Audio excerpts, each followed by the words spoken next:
you, Somijit and Chirantan, for your very insightful presentation on how technology is helping different firms enter into new business ventures while effectively handling uncertainty.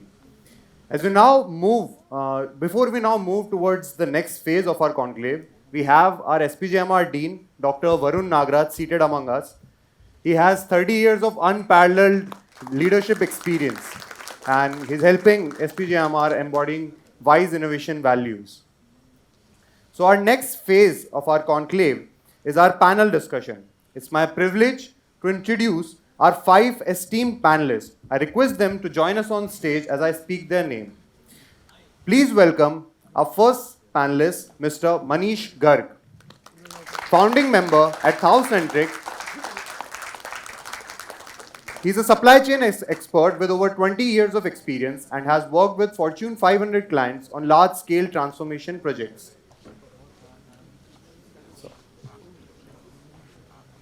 Please welcome our next panelist, Mr. Amit Ahuja. With over 20 years of experience, he is currently acting as a business head at Reliance BP Mobility. His expertise lies in solving issues through tech-driven solutions in a variety of domains like e-commerce, manufacturing, and various innovative ventures. Please welcome our next panelist, Mr. Dhaval Thanki. With over 18 years of experience, he is acting as the Executive Vice President at Logic Next. He is technology leader with his diversified experience in enterprise tech solutions, analytics, and digital space. Please welcome our next panelist, Ms. Pooja Agarwal, Business Head of Mumbai Metropolitan Region and Telangana at Schindler India. She is a senior leader with over 16 years of experience in various industries, and she contributes extensively in building sustainable business practices through humanizing experience. Please welcome our next panelist, Mr. Dhruv Jain, Head of Digital and Analytics at Aditya Birla Chemicals. He has over 16 years of experience in digitally transforming manufacturing operations with a proven track record of delivering first-in-industry projects. Now I'd like to invite on stage our moderator for panel discussion, Mr. Mayank Pandey, an industry expert with over 23 years of rich industry experience. At Castrol India, he's acting as the Vice President of Supply Chain for India and South Africa. His expertise spans across business consulting, lubricants, paint, engineering industry, and fostering high-performance team. To you, Mr. Pandey. And a very warm welcome to the panel members. And I think we're going to have some exciting, interesting conversation.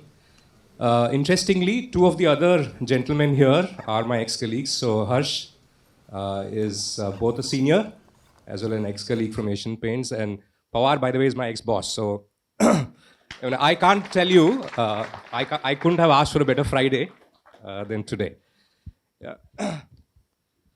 So, I think, let me start with a bit of a confession. I have often sat this side, being a panel member, but not on the moderation side. So I'm going to try and think from the perspective of the audience today, right? And see what do we want to get out of this discussion today, right? And we've had a very interesting 2 presentations. And I was sitting there and I was thinking how similar they were, right? In terms of what they were telling us, in terms of the technologies, and there are plethora of them. In terms of what organizations should be doing. And I can tell you, having been in the industry for 20 years and seeing some of the things that were being spoken about, one of the things that I grapple personally, and I'm sure many of my fellow panelists would agree, is that there is quite a bit of complexity in making choices about what do you back, what technology do you go after, what will give you return, and more often than not, understanding what will work in your organization, right? So what I was thinking, and we've had a few chats with some of our panel members prior to coming here, was to try and pick the brains of the experience we have on stage today. We'll try and understand what are those 1 or 2 or 3 big areas big technologies, big practices, big innovation shifts that they're experiencing in their organization. Right? So we'll try and understand that. We'll try and understand what works and what is not working. Right? What I'm coming here is they have experienced something, they would have tried something, something has worked, something hasn't. So what is their key insight around what are the ingredients that make some of these technologies work? When I say work, create value, right, for business and customers. And I'm hoping with my members is say, at the end of this an hour, what I'm hoping we'll try and achieve is for the audience, for myself, for faculty members, some colleagues, try and give you an essence of what this panel believes are the technologies to back, right? And I think that if we could get there, I think it will be fantastic. And I don't know if you have time for questions, but if we have time, we'll definitely take them, right? So that's broadly what we'll try and achieve. Our MC has given an introduction, but what I would suggest is that we open the conversation with a common question for everybody. Maybe we'll go round from the other side. Maybe you can introduce yourself a little differently. I mean, your introduction has been given, but you could tell us what is it that in your role you are trying to achieve? Yeah, what is the business goal? What is the mission? What is that you are personally driving? And maybe a couple of two, one, two, three big innovations. When I say innovation, it could be digital, it could be technology, it could be practices, practices in value chain, people, anything, yeah, any innovation that you think is really a shift that you are seeing, that would be very helpful. And I think that should then allow us to go a bit deeper in each of these areas. And I'll come to you because I've got a bit of an understanding of your area of expertise. But why don't we open with that? Yeah, so to you. Sure. Hello, am I audible now? Yeah? Okay, so I am also an alumni of SP Jain. I graduated in 2005. I was also operations management graduate. So nice to see you all. Right. So in my role, so what is my role is I am leading the capability across all practices in Dawson-Trek. So I am leading for sales and distribution, supply chain, corporate finance, digital, which covers our data science capabilities, and general business consulting, right? So I am taking care of making sure that our company is able to offer services in all these spaces, which is unique, and we can differentiate ourselves from all our competitors in the market, right? So that's one of the objective of my role. Second objective is to look at learning and development in the company. Look at how we can make sure that people are upskilled over time. And we believe in multi-skilling our employees on multiple technologies, multiple functions. Because if you see all these technologies which are currently you see on these two presentations, you need a workforce who can deploy these multiple technologies to multiple use cases, right? You cannot just work in one stream at any given time. So that's what we are currently working on. That's one of my objectives, to make sure how we have the workforce ready for the future. Third objective is how do we manage the knowledge in the company. We are doing a lot of work with our clients. A lot of projects are running. How do we capture that knowledge, utilize that to create point of views, industry point of views, create some innovative solutions, and take it to market? So that's third objective that I have in my role. Fourth objective is I also take care of culture in the company. So we have a very unique concept. We call it Neon, and I'm leading that, which is to take care of employee health. I think main KPI I have is to ensure that employees are happy in the company. We have one of the concepts, we call it self introspection, because we believe that every individual, if they are in a race to win, they will not get anywhere, right? They have to win against themselves. So we truly believe that, and we have practices in the company for people to do self introspection of where they stand today, and how they can improve themselves going forward. And all our leadership team enables that kind of process in the company, right? So uh, the future, as I said just a few minutes back, we are looking at creating a workforce that can create differentiation for the people. And I think last year also I talked about it a bit. We want to make sure that all our consultants are equipped with technical knowledge, with functional knowledge, as well as they can manage projects, right? So when they have all three knowledge, all three skills together, that's when all this collaboration that you're talking about will happen.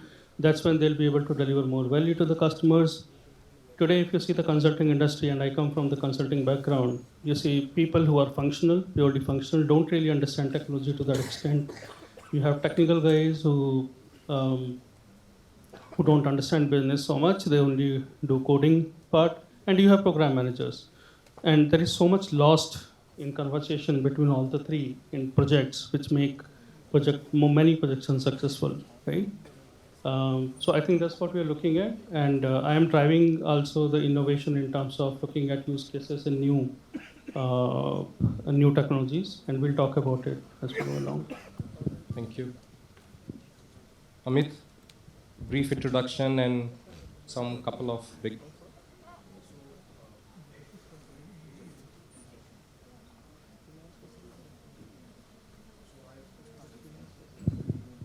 Yeah, good morning. So currently I'm working with GeoBP. So GeoBP is an entire mobility solutions provider. Where do we provide mobility solutions with respect to the fueling, the EV charging, the gaseous fuel, and one of the business which we are venturing into is the logistics, which is freight aggregation. So currently, if you see the mobility solutions which we provide is that we have a lot of solution providers goes to the trucking industry. So the trucking industry do require freight. So out of that demand, fueling sales, we derived is that the freight is the most important thing which is for a truck. So that's the reason we formed a logistics venture in which we are working on it.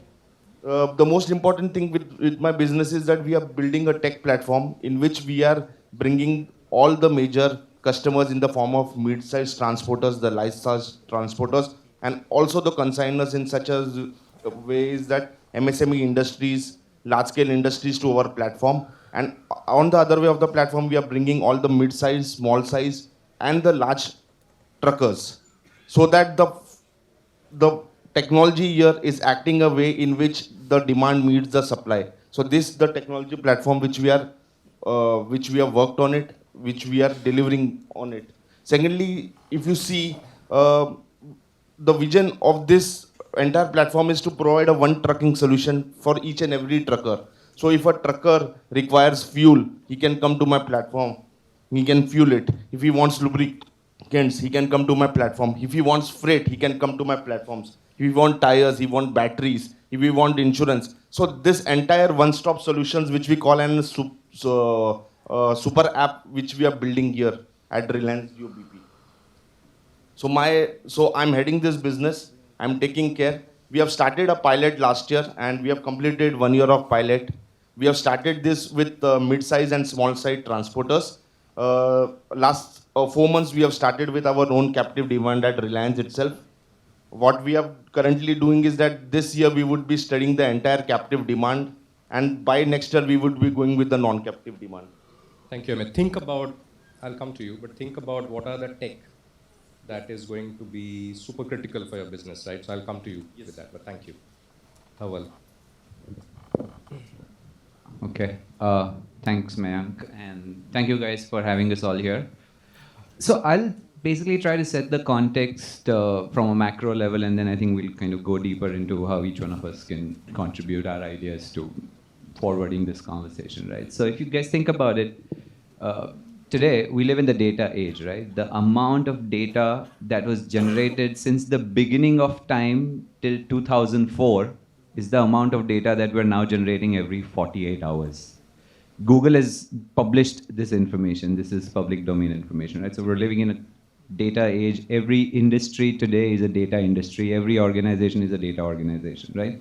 Elon Musk said Tesla is not a car company, it's a data company because of the primary driver is data.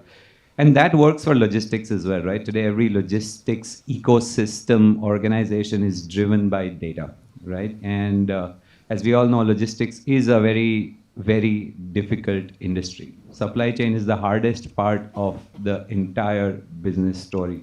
You talk about any other startups in India, talk about Flipkart, Zomato, any startups in the world, they are largely succeeding or failing based on how they handle logistics. Zomato is not a food aggregator app, it's a logistics company, right?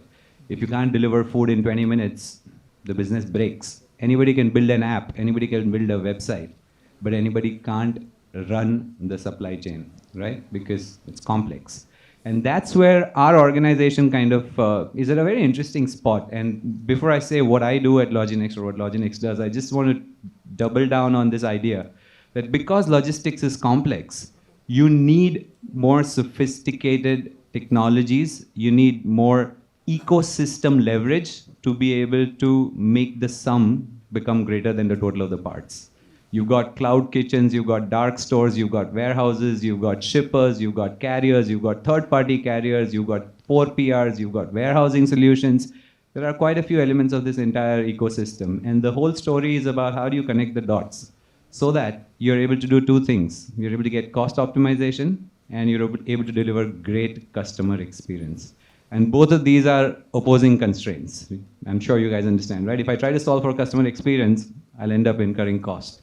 If I try to save cost, I'll end up hurting customer experience. So how do I balance this equation is where technology and ecosystems come into play. And talking about ecosystems, by the way, we live in an ecosystem age, right? What are the top 5 companies of the world?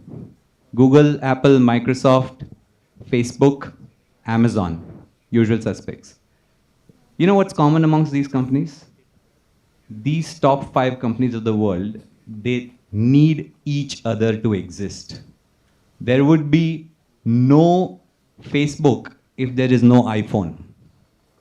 There would be no Google Maps if there is no mobile phone, right? So Apple needs Google, Google needs Apple, Facebook needs Apple, Microsoft needs Apple. If there's no Mac, where are you going to access Microsoft applications from? If there's no laptop, where are you going to access Microsoft applications from? So we live in an incredibly collaborative ecosystem. There cannot be an Uber or a Grab if there's no Google Maps. Uber runs on Google Maps, right? So this is an age of phenomenal collaboration. Everyone, again, sum is greater than the total of the parts. And that's where technology is playing a big, big role. This wasn't true, by the way, 10 years back. If you see 15 years back, 10 years back, the top 5 companies of the world were oil and gas, right? ExxonMobil, right?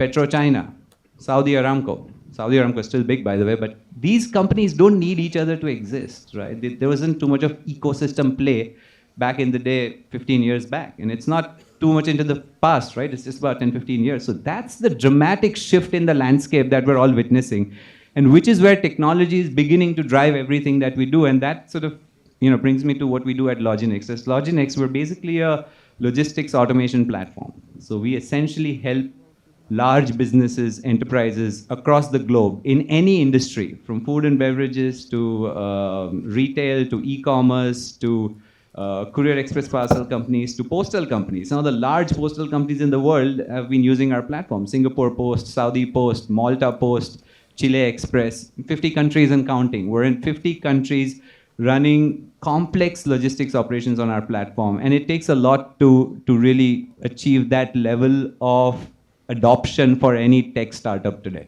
Most startups today are about valuation, right? I mean, you play the valuation game, you focus on the top line, get the revenues, focus on customer acquisition, but then there are questions around profitability, sustainability, scaling, et cetera, et cetera. And that's where I think Loginex really, not because we run the company, but Loginex really is an extremely solid business that has customers that drive innovations. And obviously our culture has to foster this innovation. You need the right folks. At the end of the day, guys, technology today is parity.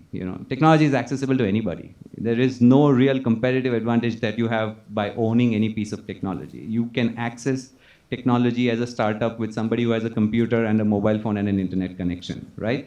So technology is democratic, more democratic than ever. All tech is accessible to everyone, but the people who run these tech, right? People who write code, people who build products, people who do go-to-market, people who do customer success. These are the differentiators in today's game, and we fully recognize that. It's all about people at the end of the day.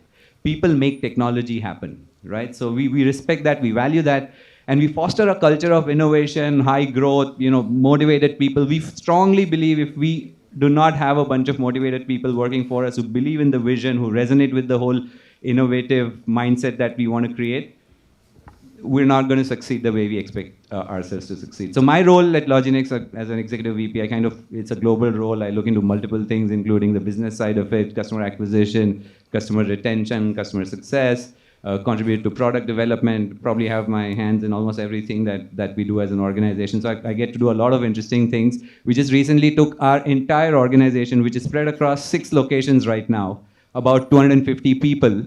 We took them all together to Greece for a workation. Okay, now that's not just a fancy idea, but it's required to acknowledge the contributions that these people are making. It's required to respect the fact that they chose to work with us. It's required to collectively communicate our common vision, to help people do their best work, and to help people enjoy working and doing things that we all get to do together. So that's really like a quick setup from my end in terms of what do I do. Yeah.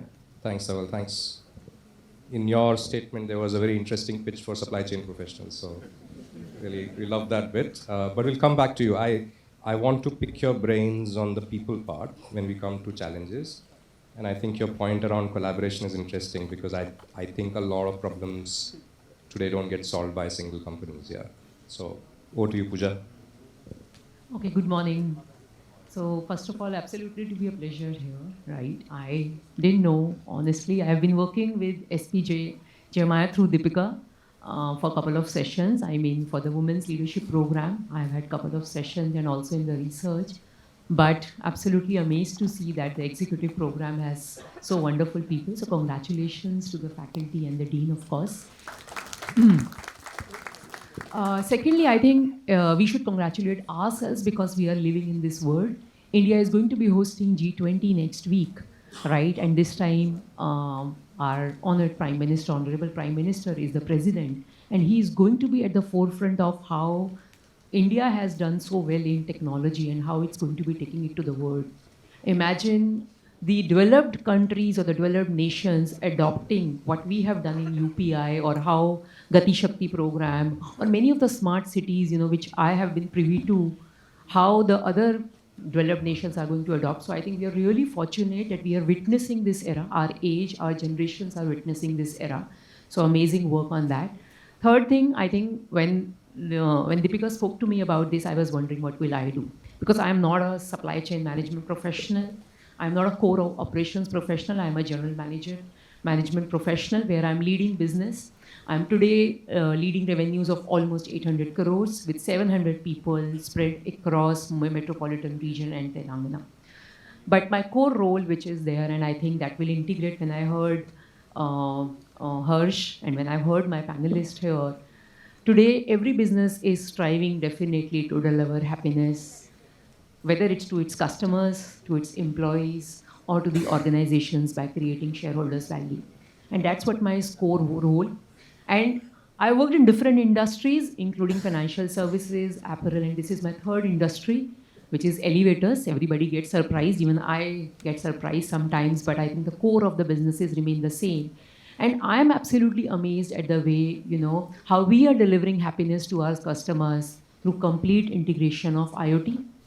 For example, we have 4,500 technicians today across the country who are servicing more than 1 lakh elevators which are installed. Now it looks very simple, right? You only go up and down in an elevator, but there are 1,500 components that are there in an elevator. 1,500 components, right? If a failure happens, it used to take a lot of time for a technician to identify what's gone wrong. because he will go to the machine room, he will go check, identify, and it will definitely impact the customer experience, which is very much against our core value proposition of delivering happiness to the customer.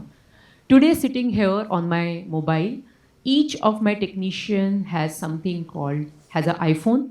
It has something called field link technology. I can first trace and track where is my customer engineer at 9 a.m., which is a very large discipline issue in our country.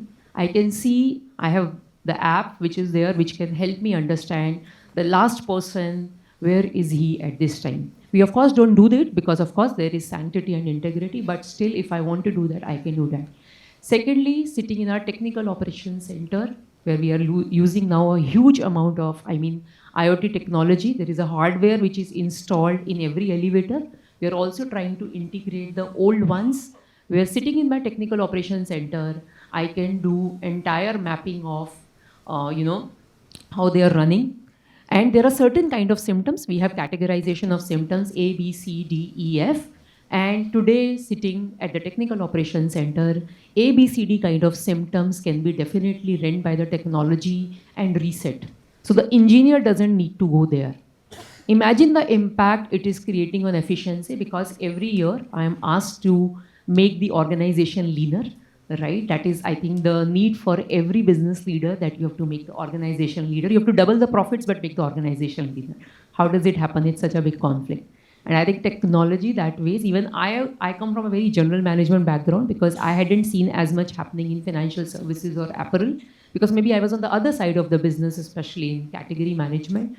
But here I'm amazed to see that, today sitting here, I'm able to, so if I double my profits, I really don't need to double my manpower, which is a very, very, very big challenge. Second thing which we'll talk about later is 10 years from now, I think the elevator companies won't be selling elevators at all. They'll be only talking about digital media screens. You will not need to pay for your elevators or for the AMC of the elevators, which is annual maintenance processes, because there is so much now, for example, digital media screens or smart mirrors that is being talked about, and that is something that the organizations are working on. The last point which I want to mention in the introduction is there is whole lot of things that go to build that, to make that one customer happy.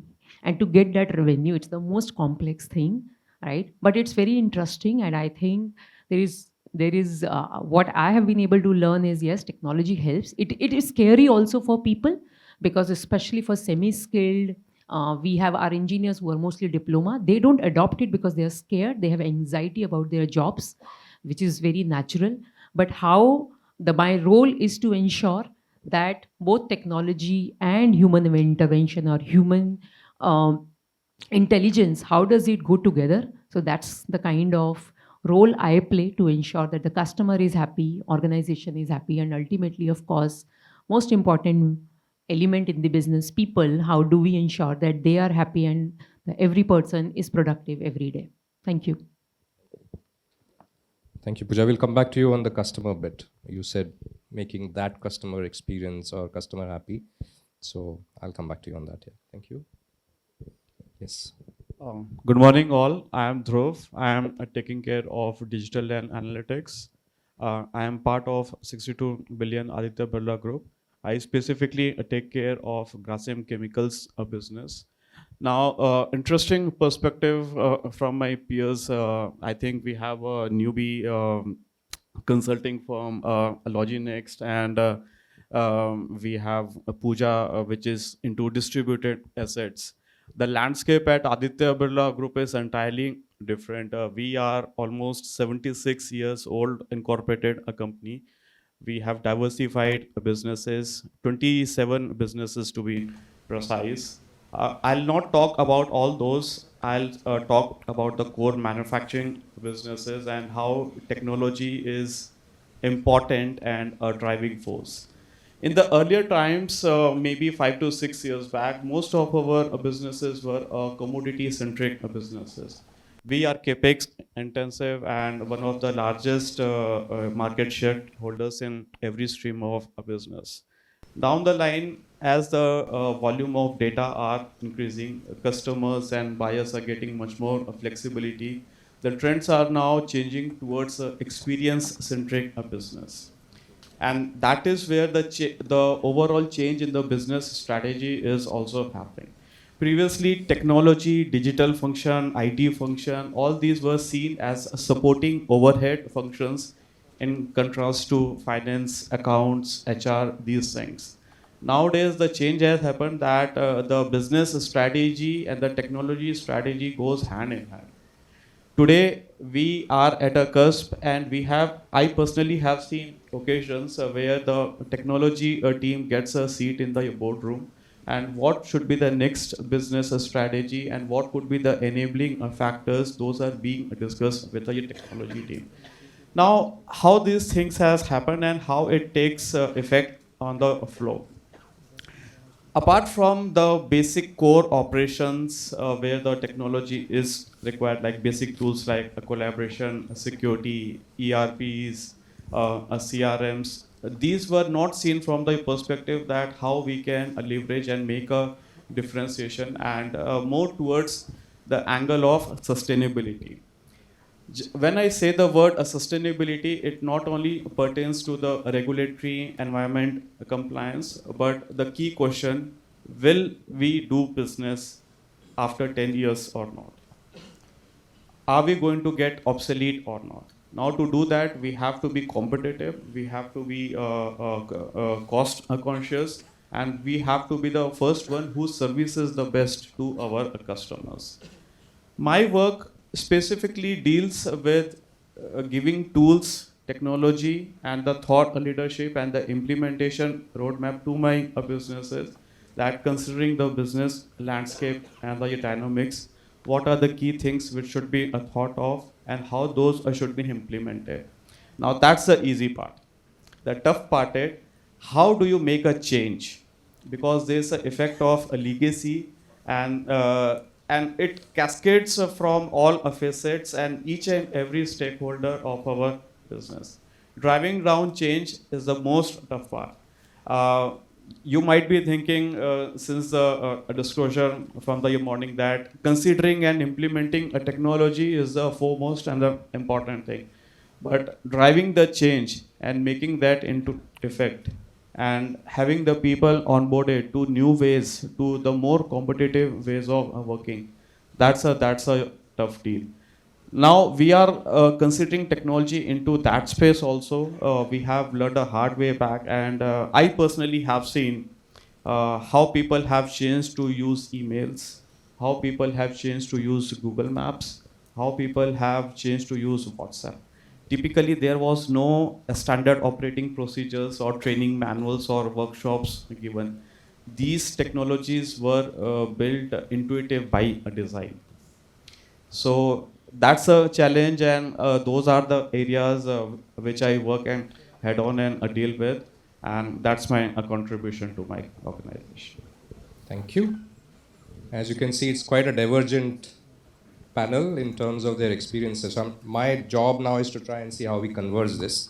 Let me see, right? Maybe I should start with Pooja first, right? And um, I think you said you head a business and you already spoke a bit about technologies you're deploying, IoT, monitoring, productivity.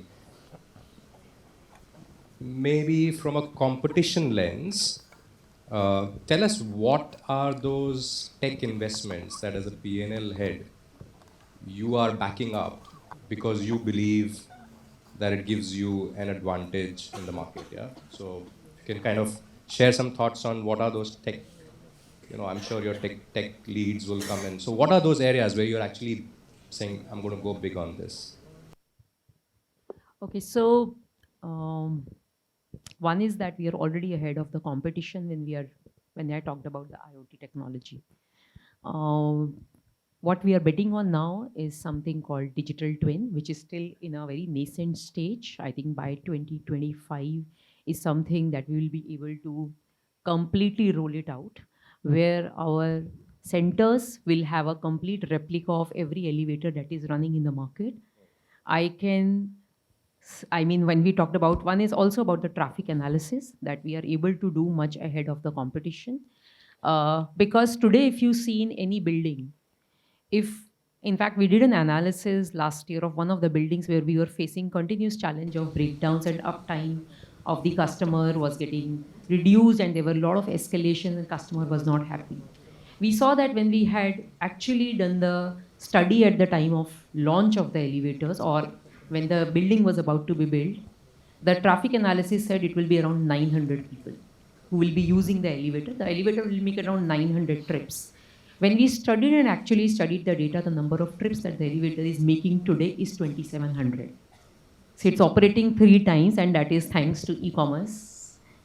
Some of my colleagues here, but of course that's helped make life convenient. So what we are trying to do is now, how can the systems read such kind of inputs, right? So today, if I've given that inputs of 2,700 people, or such tall buildings will have approximately this much, the machine learning is helping us evaluate that in the future, if we have to devise, in fact, we are even helping the real estate companies to plan their structures in a way that this kind of input goes, and later on, it's much more convenient to the customers.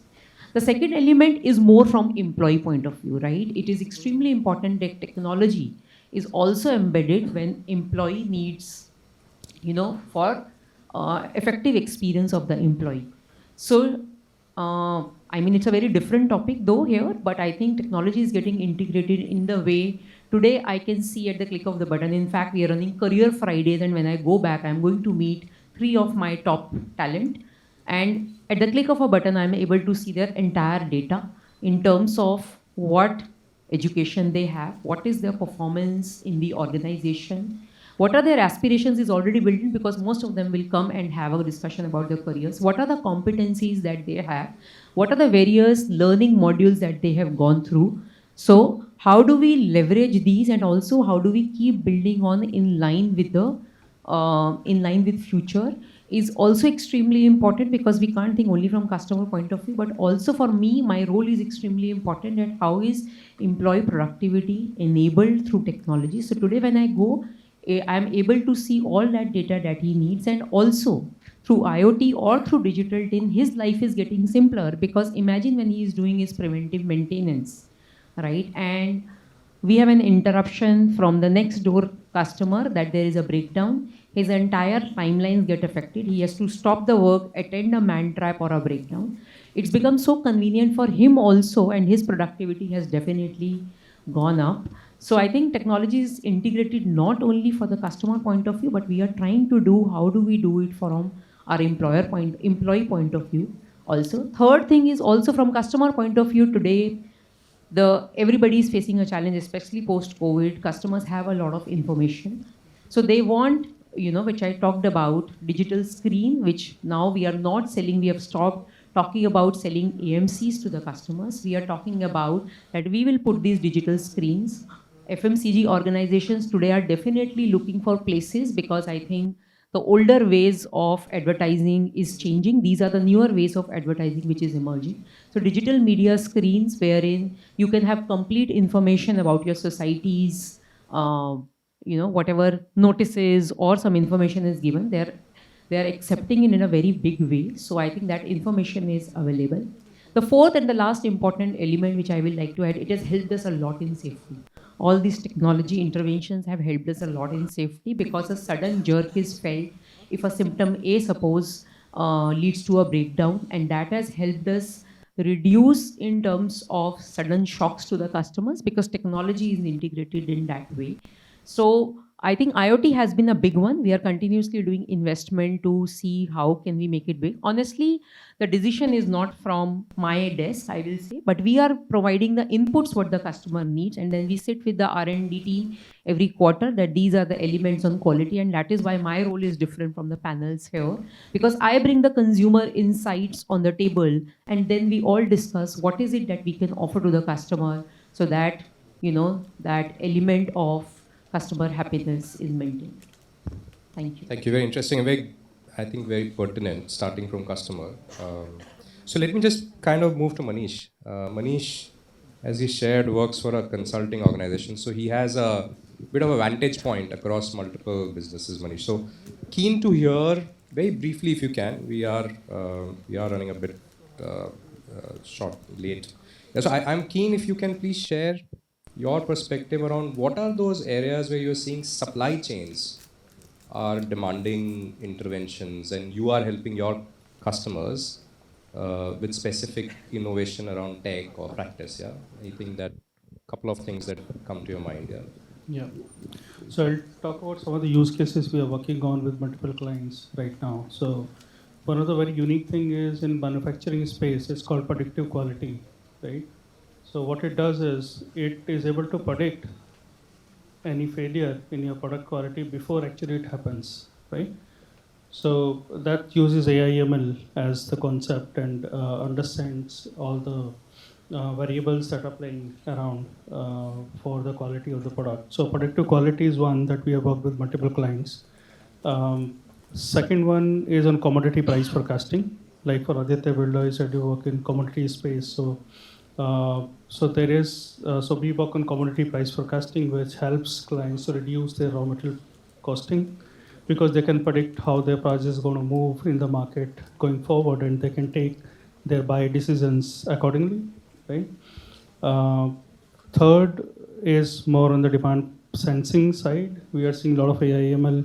People are moving from traditional statistical models to AI/ML models now to predict the demand in the near future, like 1 month later, 3 to 4 weeks later, so that they can deploy their inventory to the right retail store, right?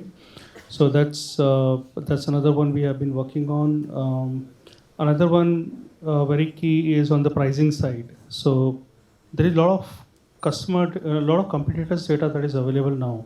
Companies like Nielsen, Paxcom. Paxcom is typically giving the data from e-commerce side.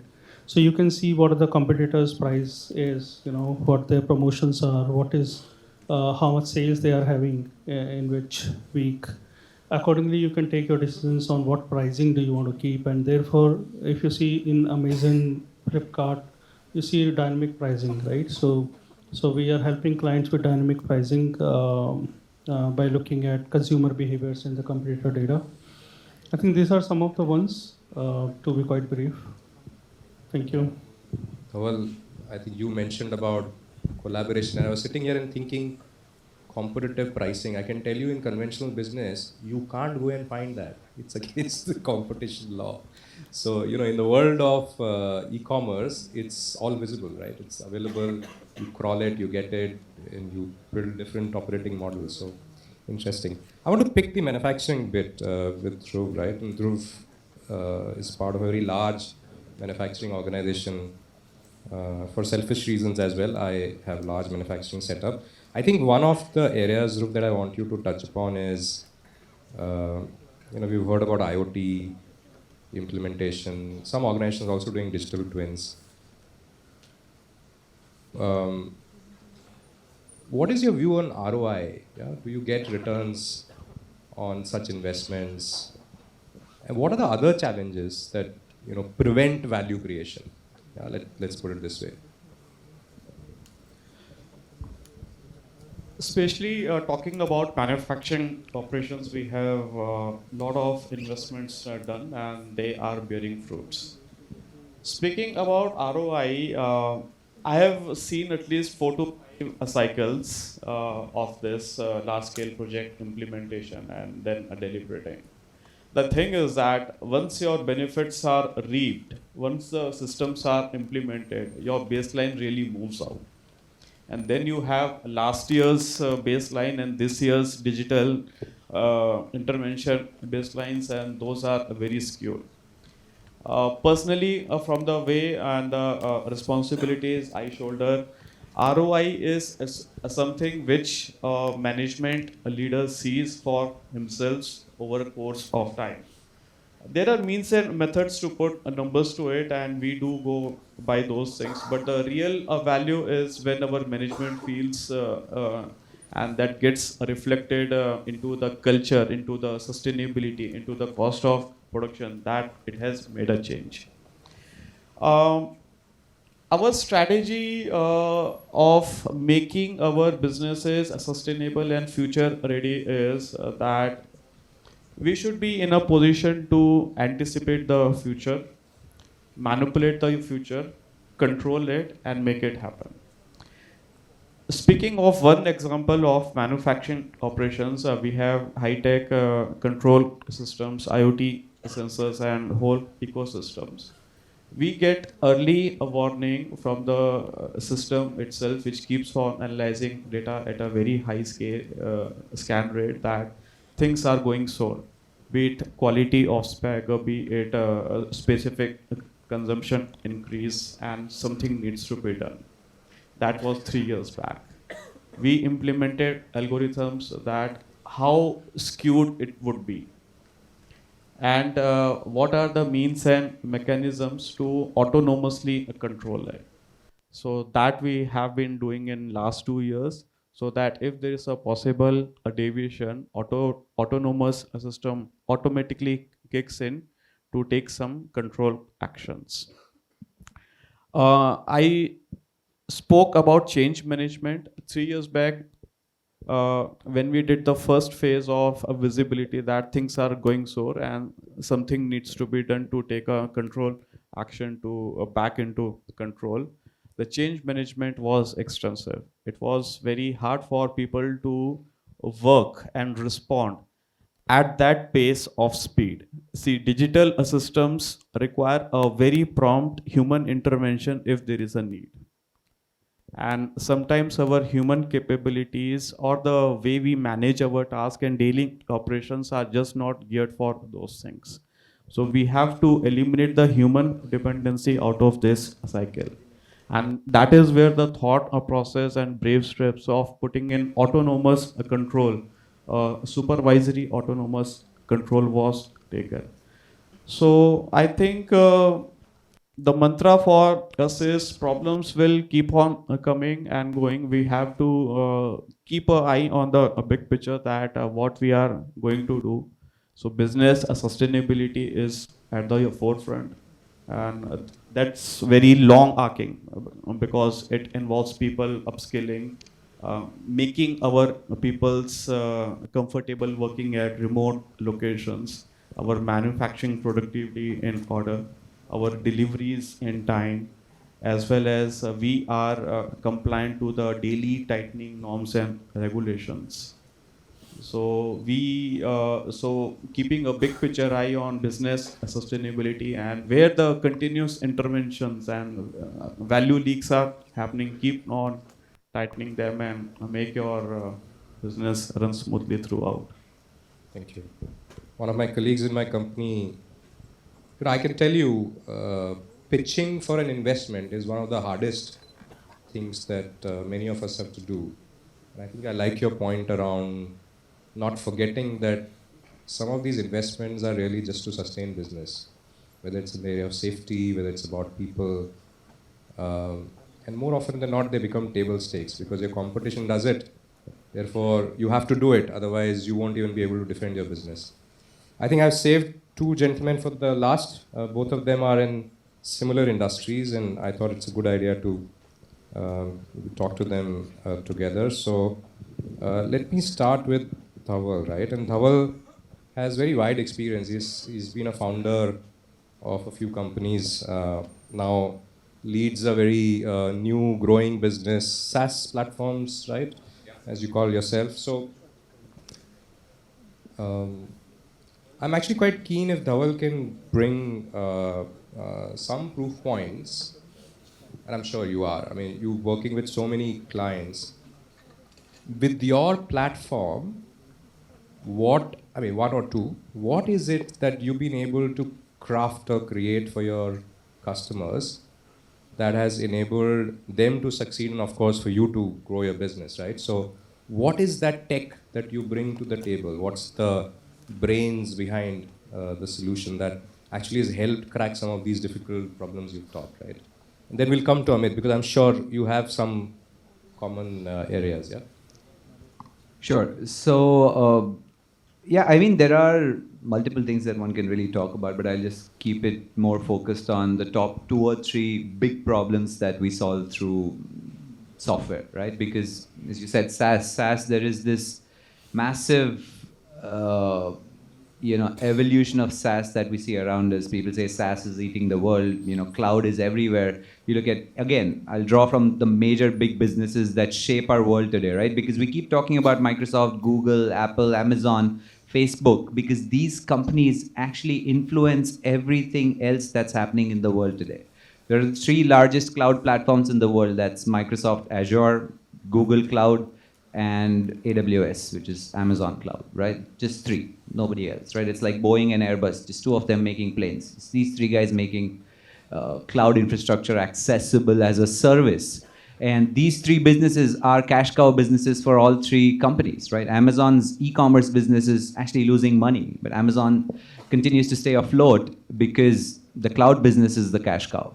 Microsoft's 2.4 trillion Satya Nadella's success story is really the cloud story. He's able to drive subscription revenue, and that's what kind of brought this massive turnaround in Microsoft's fortunes with Satya Nadella, and same thing with Google, right? So the reason why I'm stressing on SaaS and cloud is essentially because they are pivotal technologies that are changing things around the world, and logistics is no different, and we, being a SaaS company, of course, we are relatively small, but we're very, very, excited about the value that we're trying to influence in our own way. So the kind of problems that we solve essentially are first related to 5 different personas in logistics, and I'll stay focused on supply chain and logistics for this conversation. If you see 5 different personas in logistics, they are the shipper, the dispatcher, the carrier, the delivery associate, and the consumer. Any logistics business you pick in the world. And when I say logistics, I don't mean only transportation companies. I mean e-commerce, I mean retail, I mean anything that moves. If you are in a business that is moving items from point A to point B, that is logistics. Okay. So if you look at any logistics, any supply chain, you will have one or more of these 5 personas present. I'll give you an example to make it simple so that I can articulate the solution in terms of how we're adding value there. So if you look at Amazon again, you order Nike shoes from Amazon, right? And you order Nike shoes from Amazon, Amazon will put the order out to Nike, Nike will ship the shoes to you through, say, FedEx, okay, who's going to pick up the shoes from the Nike warehouse and then deliver it to the nearest hub in your city. From that hub, you'll have the Amazon delivery guy who will do the last mile delivery, on a bike or something. He'll pick up the item from the hub and then do the delivery. And then you are obviously the customer who's placing the order through your phone or through your website, right? Now, how do these 5 personas shape up? Amazon in this case is the dispatcher. Nike is the shipper. FedEx is the carrier. The guy who is showing up at your doorstep with the package is the delivery associate, and you are the consumer. As a logistics platform, we focus on solving for all 5 as a cloud platform. So when Amazon as a dispatcher, who's our enterprise customer in this example, just for hypothetical purposes, subscribes to our service, he's able to add value to all of these 5 elements of his ecosystem. Because only when you deliver value on all 5 fronts do you really solve it for them, right? Because the chain is as strong as its weakest link. So if any of these links are weak, you don't have a fully optimized solution. And that's what Loginex really tries to solve for. It tries to solve for all these 5 personas. And sometimes there are opposing scenarios. When you try to make life easier for the shipper, you may make life difficult for the carrier. When you try to make life easier for the customer, you may make life difficult for the delivery associate or for the dispatcher or so on, right? So how do you ensure that you create a very symbiotic win-win-win-win-win across the 5 personas is what our platform attempts to solve. So that's point number 1. Point number 2 is I'll draw from what Dhruv spoke about around change management, right? Logistics is a very old school business. You're dealing with warehouse managers. These are very smart people, by the way, nothing to take away from that. But tech adoption, especially in certain markets in the world, we've got customers in Latin America, in Chile, in Guatemala, Honduras, those kind of places. We've got customers in Africa. We've got customers in Malta, which is a small island in the middle of the Mediterranean Sea, in Europe. So there are companies which are conventional, old school businesses who are obviously evolving and wanting to use technology, but their operations teams, their guys on the ground, their warehouse managers, they're not ready for this transformation. So change management really is a big problem to solve.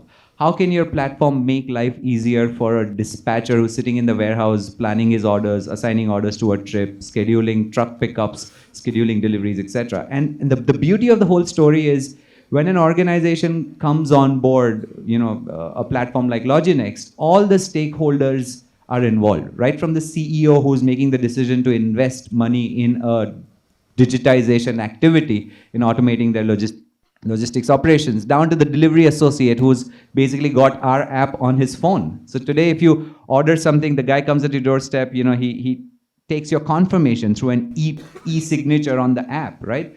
So that app is powered by our platform. The tracking link where you guys can track your orders, right? Your order has been dispatched, it's sitting in the warehouse, it's now going to get delivered. You can track the rider on the map. That entire tracking solution is powered by Loginext in many, many apps across the world. So how do you drive this change management so that you get adoption?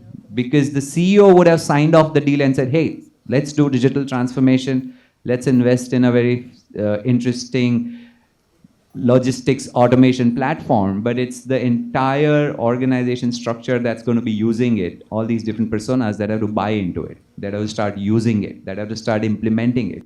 And that sometimes is a problem. And that's what we try to solve for, both from a product standpoint as well as from our customer success processes standpoint, where the product has to be so intuitive that if a delivery associate has to perform 1, 2, 3 tasks, it should be extremely simple. There shouldn't be a complicated maze of things that he needs to do.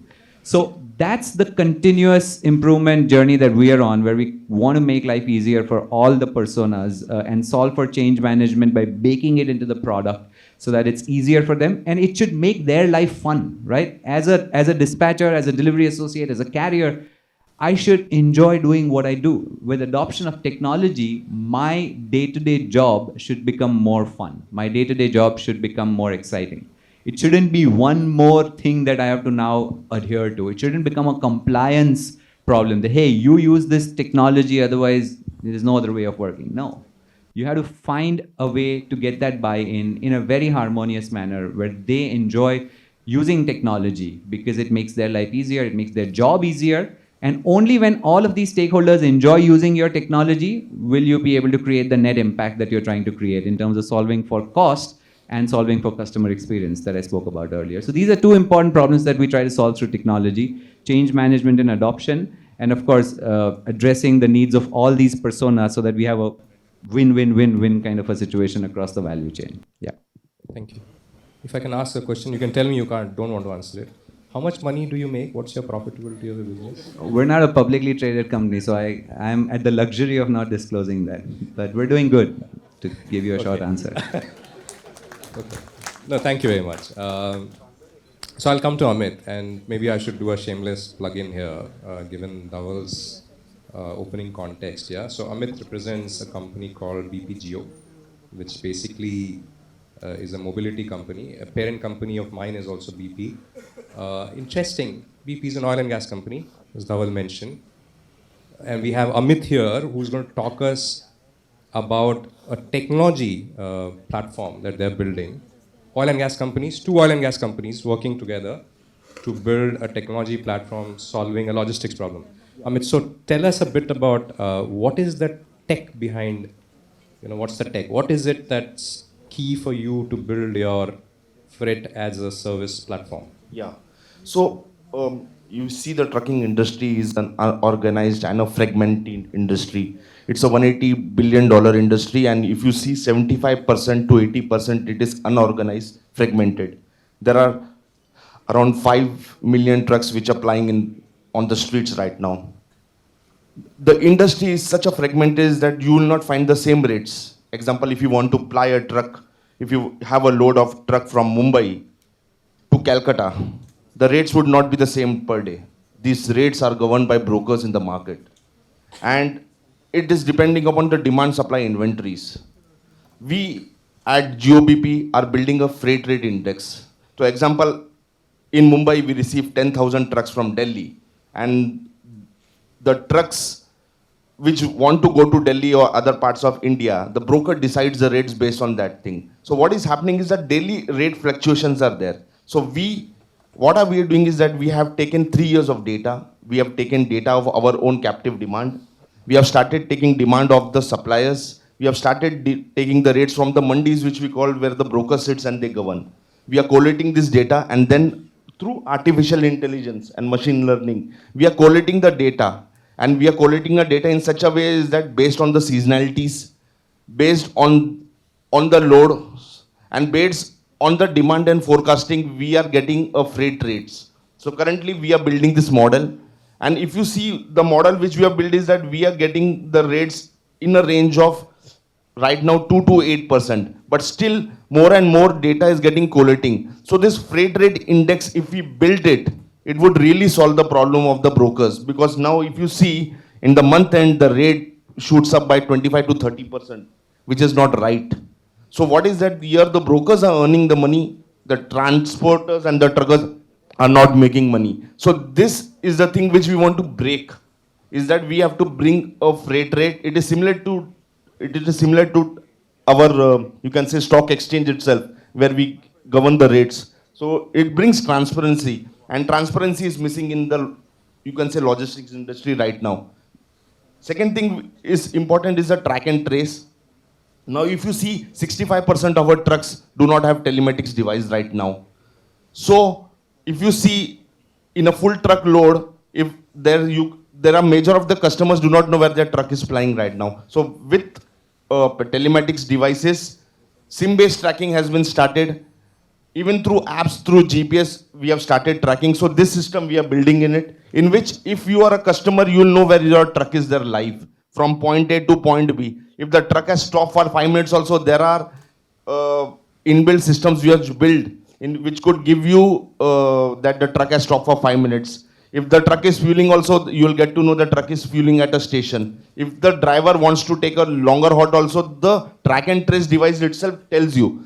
More than that is that we are also doing a pilot in which we could have a facial recognition point of view, in which how the driver is driving itself, means how is he feeling sleepy, is he not well and all that. So through this artificial intelligence and facial recognition also, we are doing a pilot with our diesel tank trucks from Jamnagar to Surat. So this also we are doing is that to identify whether the truck driver is in a right space of driving itself, because majority of the, if you see the accidents happen, the truck drivers are not getting proper rest or sleep. So this is also which we are building through our tech, is that if the driver is not well, then it could give a alert to our control tower, and then from a control tower we then get back to him. The third important thing, if you see, is that when pandemic came, so there is a thing called lorry receipts. So if you want to send your truck from Bombay to Calcutta, you will get a lorry receipt. It's called LR copy, which is there. Now with COVID, there were no guys present on the field. So now we have started having a ELR and EPOD copy, is that once you dispatch your truck, it gets automatically, you will have a lorry receipt. And once the truck is onboarded at the consignee end, you get a proof of delivery. So that is also digital, in which the truck driver takes the photograph and he loads in the system. So these all the tech things which you are building. And one thing is that if you see, this is a totally drudgery, means logistics is entirely drudgery and non-value added activities. So with tech, we are solving this all. One more important thing which I'll tell is that what we are building is that customer onboarding. So it is currently, if you see 90% of the transportation industries, it's a manual process. They go, they sign contracts, then they take the forms and they do the valuation. Now with CRISIL and CIBIL coming into this, we are partnering with this, that all onboarding will be via our machine learning tools. So if I want to know a credit score of a customer so that I could give him a leverage time, so that could also happen with that. And also with trucker side is that we are tying with truckers so that we could also know that. Hello? Yeah. So if a truck owner has not paid EMI for 3 to 4 months, so there are many chances in which the bank stops the truck in way, and then the customer gets annoyed. So we are also building a system in which we could easily understand is that he has not paid EMI for 3 to 4 months, so that we will not be using the truck, because we are a light asset model. We do not have our own trucks itself. So we rely most on the market truck. So with this, we are building an entire system so that could easy for our customers, and he could means it would be give him peace at night. If you see. Thank you. I just had a look at my time clock and I think we're running short on time. I'm just going to pause here and reflect a bit. Yeah, we started the panel and we said, hey, we're going to try and figure out what technologies are at the forefront, yeah, in solving problems. And I think it is no surprise that instead of talking too much tech, we all spoke business, isn't it? Everybody, each of us spoke business. We each spoke about customers, partners, suppliers, yeah, employees, and when it came to value creation, I don't think we spoke numbers or money all the time. I think, to me, the reflection is we spoke about, is my customer happy? Yeah, is my stakeholders adopting? Pooja spoke about happy employees. Dhaval spoke about employees. I mean, how many times did we speak about people? And I was sitting here very happy, right? Because I'm a firm believer that you can get any tech in. If your people don't squeeze the value out of it, it doesn't work. Yeah. So I think, big, for me, it's interesting that everybody spoke about people staying at the heart of, what you create. We also spoke about these solutions doing something, for good, right? For good sustainability, productivity, longevity of an organization. And interestingly, more often than not, it was very clear that, problems are being solved across enterprises. And I think for me, there are a few things that are clearly coming out as big. Data, of course, Dhaval very beautifully summed it up. But I think data is the new oil, as they say. Yeah. New oil, new energy. And therefore, everything that you do with data, whether it is machine learning, AI, how do you generate data, how do you store it, how do you see it, how do you control it, and how do you finally, I heard this last week, so I'm going to use it, say from machine-assisted human decision-making to machine-led human-assisted decision-making, right? So you're moving to a world where, machines will essentially take most of the drudgery out of the work, will take all the repetitive decisions, and human beings, hopefully, will continue doing more interesting things, yeah? So that's a bit of my reflection, but I'm not going to stop on the original ask, right? We wanted to identify which is the area of future. So I'm going to try and close this in a bit of fun way to all of my panel members. I'm going to ask them, if you had to invest your own money, yeah, your own money, not your company's now. I'm going to make it bit more thoughtful. If you have to invest your own money behind a company which is primarily using a certain tech, yeah, what is that tech that you will back with your own money? And it's a fun way. I know I put you on spot, but we'll try and close with that, yeah, so that we can see if we can get to a few tech that the audience can take away and say, hey, this is the area I want to go and do a bit more research, yeah? So maybe I'll start with you. I think conversational AI. So that's the future. That's what I will. Conversational AI. Conversational AI. Okay. Yeah. So that's the future, along with drones. I think I would talk about two rather than one, but these are the two places I will put my money on. Excellent. Amit? I do believe that I'll put my money on a SaaS platform. So I think so that's the future. I think so. It is very important that we have products coming out of the market which are more tech enabled. So my priority would be SaaS platform. Okay. We're likely to come up with an IPO soon, so I'll talk to you. Of course, SaaS and cloud, that's the way the world is moving. Of course, we use AI, machine learning, all of that, but in the larger structure of SaaS and cloud. Yeah. Thank you. So for me, it would be machine learning. If data is the new oil, it's important that there are technologies which can actually leverage, convert that information into meaningful information and help us take those decisions. Thank you. I share the board with Pooja. I would invest into analytics. Basically, any user a machine which could extract the insights out of data, meaningful, actionable insights. Excellent. So I hope that that's a nice way to sum it up. I'm going to keep putting my money on people because I genuinely think. On that note, just to sorry to interject, but about people, right? No matter how much we emphasize the value of people, it'll never be enough, guys. Yeah. It's really the end game. Trust me, okay?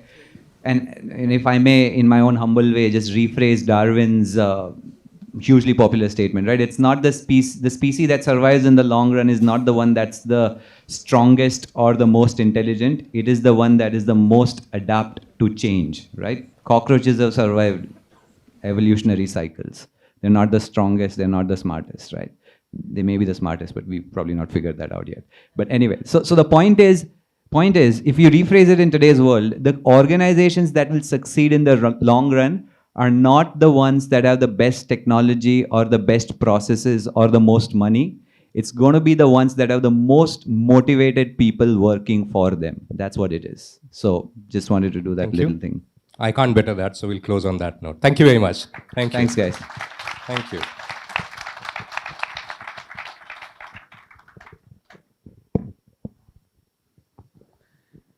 Thank you, Mr. Mayank, and all of the panelists for sharing us through all the kind of knowledge which is yet to be explored, and it is getting explored inside our premises.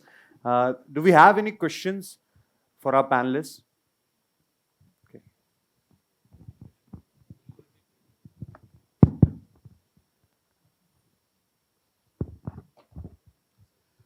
So my question is regarding people. We said that people are the heart of any organization, and to make any organization work, we have to squeeze the maximum value out of it.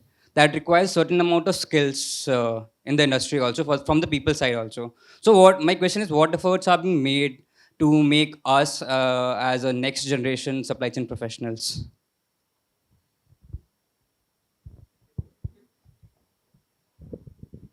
First of all, I think you guys are doing an MBA at a very right time. Okay, when you pass out, the world is out there.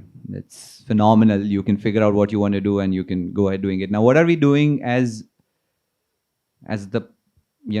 organizations, let's put it that way, to help upskill people? And so one of the things super important is today learning is available to everyone, right? You can get on YouTube and learn things. Like Elon Musk very famously said, Elon Musk is not a rocket scientist, but he's the chief engineer building rockets, and he's built the world's first reusable rocket. And you know what he said? I learned how to build rockets from YouTube. And he's sending, rockets to moon. He's the one who's doing more innovations than NASA. But you guys are at a fantastic institute. You've got some phenomenal professors teaching you a lot of stuff. Make the most of it, first of all. Okay, we sometimes get too academic about things. We study so that we can get good marks and then we can get placed well, right? But that's nothing wrong about that. But learn to enjoy. Develop that mindset of enjoying every session you attend, every lecture you attend, every book you read. Enjoy that. Develop a taste for it. That will automatically give you the right clarity and build the right skills right now for you guys. Absolutely. And number two is, the most important skills today in the industry are two. One is analytics, because we're in the data age, and two is creativity, left brain and right brain. Sometimes we get too consumed by analytics and we get very, very obsessed by models and random forest and collaborative filtering and predictive modeling, and all of that is great and fantastic. But you have to be creative as well, so that you can bring new ideas. You can identify new variables. You can identify different, better ways of solving the same problem, right? Like the famous Henry Ford saying, right? If I would have asked the consumer, what do you want? The consumer would have asked for a better bullock cart. And locomotive companies back in the day were focused on building better bullock carts. When suddenly one guy came along and said, hey, you can build an automobile.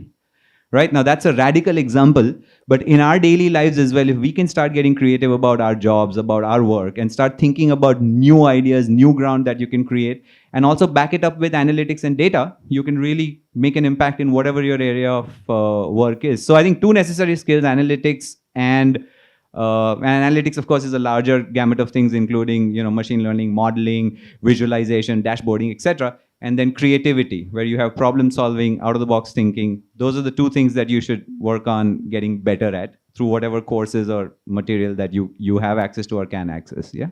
Thank you. Thank you, sir. Thank you. So greetings to all the panelists. So Mr. Ahuja, you clearly talked about how your company is doing in terms of streamlining the trucking industry. So we have many initiatives from the government in the PM Gati Shakti scheme and the freight corridors which are going to be incorporated in a couple of years. These all things are going to have a big impact on our trucking industry in terms of the revenue. It's going to go down. So in terms of the sustainability part of your business, how would you like to define it in the coming future? If you see currently with the e-commerce boom, the trucking industry is growing at 8% year on year. The DFCs are majorly at all the national corridors. If you see, there are total 49 corridors which are available right now. And currently the DFC, the dedicated freight corridor, is built on 9 corridors itself.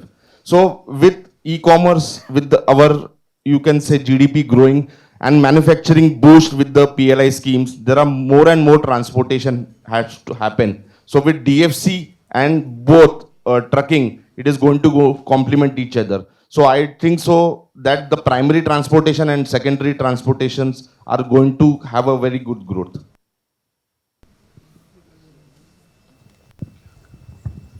I have a question for Pooja ma'am. You said that your company is using data gathering from different your installations for predictive maintenance point of view. So many machinery companies are doing something similar, but the Indian customers especially are not very comfortable with sharing their data, their process data especially. So how do you convince these kind of customers? So I think, first of all, we haven't faced the challenges in our industry because there is no personal data of the customer that we are using here. It's the movement of the elevator that we are. In fact, they are happier. In fact, they are subscribing to it. They also want the reports on a quarterly basis or timely basis that how are their elevators performing. That is how I think that's not a challenge that we are facing. But I think today most of the customers unless it is the private information, I think public information is not a challenge for us. In fact, second thing is many of the real estate players today are sharing a lot of inputs with us. For example, when I talked about traffic analysis, how they want, especially when your smart homes are becoming eligible, and that's an ancillary industry to us. There is a lot of information that customer is willing to share because he wants that convenience. And convenience, for certain convenience, you also need to provide in certain information. So I don't think that kind of challenges we have faced so far.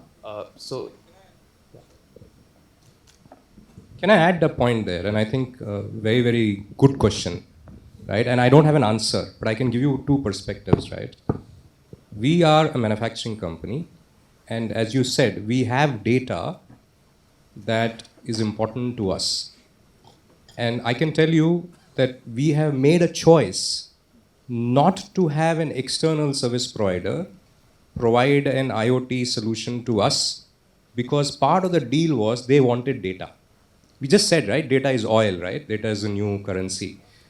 So there are business models where data becomes paramount, right, and is a big source of value. And I think organizations therefore have to choose wisely around what is the data that you want to keep, because that's the core of what you do and will generate revenues or profitability in future. But there are places where we collaborate, right? So we have a multi-enterprise logistics platform where I am sharing data with a service provider, a SaaS-based company, and I'm sure that they're using that data, parts of the data, for building revenue streams and sources of value for their business and for the other partners of the ecosystem, right? I think probably there is no black and white here. I think the most important thing is, as a business professional, do you understand what part of the information is critical for your success and will generate revenues and profitability, give you the edge? And what is it where you actually partner with somebody else? They will take some bit of that pie, I take some bit of the pie, and both win. But a very, very good point, yeah, from the context of data and how companies are building businesses around data. Thank you. Good afternoon, panelists. Thank you for the wonderful insights on the topics. Of course, we'll go back to our hostels and dig deep on these topics. So, I have a question to Manish sir. How has the experience of the pandemic shaped long-term supply chain strategies in terms of inventory management, sourcing diversification, and risk management? I think it's widely known as, I think in one of the presentations we were talking about how COVID has brought in the importance to supply chain, right? So even politicians have been talking about supply chain, right? So it has become so important. So COVID was an event which nobody could predict, right? And therefore there is now a lot of focus on having systems which can help you do some simulations, which can help you do what if analysis, right? So once you get some data and once you get some signals to say your demand could probably change, you would like to see how your production needs to change, how your procurement needs to change, how your inventory positioning needs to change. So a lot of work is happening around what if analysis, simulations. Control towers have become more prominent now after COVID, right? Another thing that is happening on the sourcing side is obviously a lot of companies are moving out of trouble areas, right? Countries where it is spread from. Um, so, I mean, earlier companies were thinking of procuring from global organizations from other countries. But what we have seen is that some focus has now become to source it from your local country as well, right?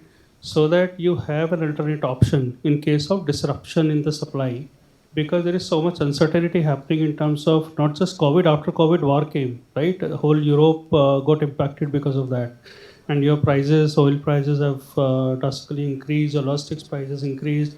So even though you were getting some benefit of cost arbitrage from a low cost country, but now transportation or the logistics is taking a higher amount of cost for you, right? So I think these are the few changes that are happening now after COVID. Does that answer your question? If I could just add, you know, we all heard of the concept of just in time, right, in supply chain and all.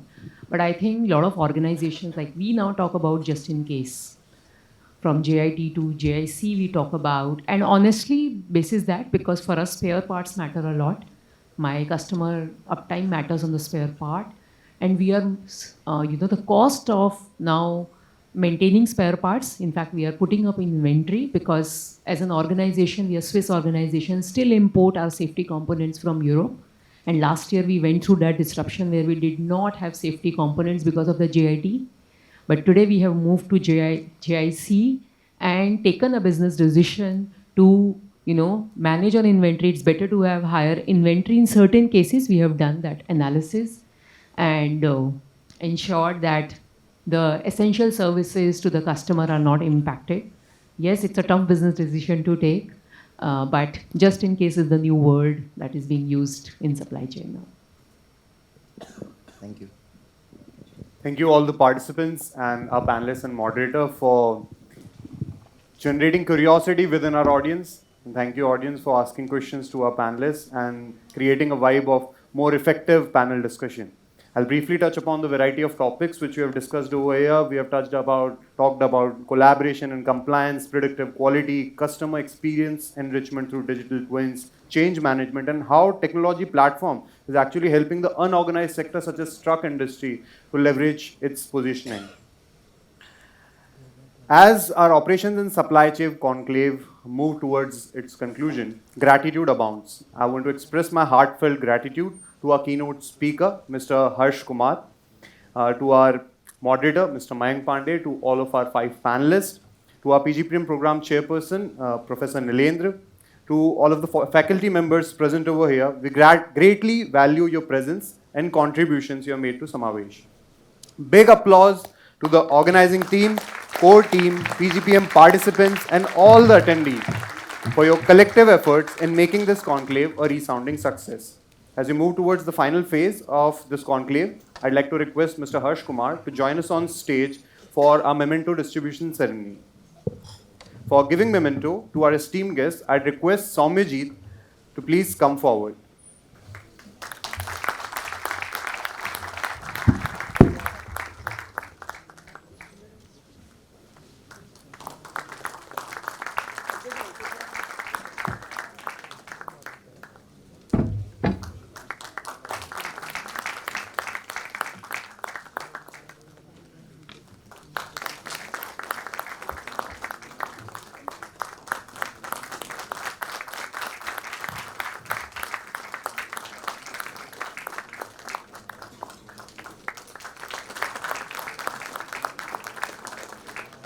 To cherish the memories of this conclave, we would like to conclude it by clicking a group photograph. I'd request Professor Nilendra to join us on stage and the faculty members as well. And I'd request our operations and supply chain core team member as well as the organizing team member to come up on stage for a group photograph. Thank you.